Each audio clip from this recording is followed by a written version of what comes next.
Good morning, everybody.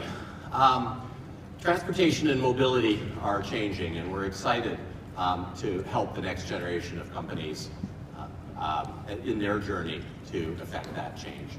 We're excited to do it with Ford, a company that obviously is synonymous with innovation and forward thinking. And we're very, very excited to do it in Detroit, which is the epicenter of the global transportation ecosystem.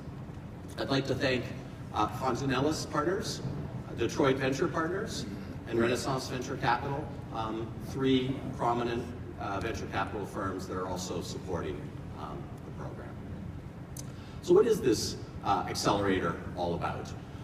Briefly, it's as Bill described, a 3-month program, boot camp, where 10 companies will come and get intensive mentorship. And it is a model that has existed for 8 years. It started in Boulder, Colorado, and has since expanded to 15 programs worldwide, including this one.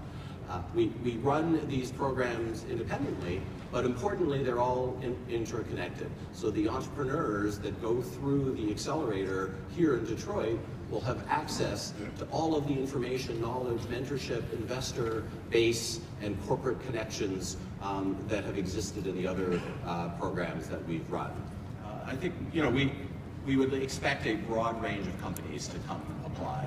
We're focusing on mobility in general, which is broader than just automotive, and expect any type of transportation companies, think ride sharing, think pollution control, beyond just electronics or automotive applications.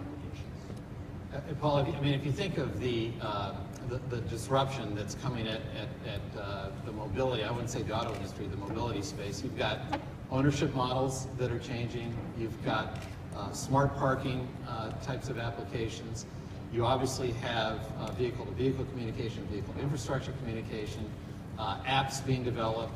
All these things really are in the mobility space. Big data, because a lot of this is going to require analytics, real-time data crunching. So the space really, in my mind, can comprise a lot of different kind of companies. Yeah, so the TechStars program is not a competition. The 10 companies all are viable companies, and our role together with our partners is to help them to be as successful as they can. We want to give them advice, we want to make sure they get funding, we want to give them resources, we want to give them connections, and we've sort of assembled this network that I was talking about earlier that is the best way that we've found to sort of enable that success.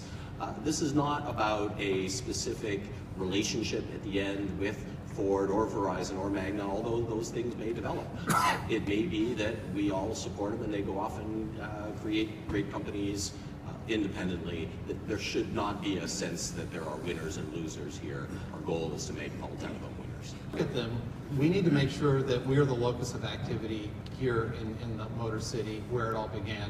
And so for me, not only does it resonate with the rebirth of the city of Detroit, which is obviously something that I care deeply about, but it also, in many ways, is an injection of new thought into the auto industry, and I think that's also really interesting.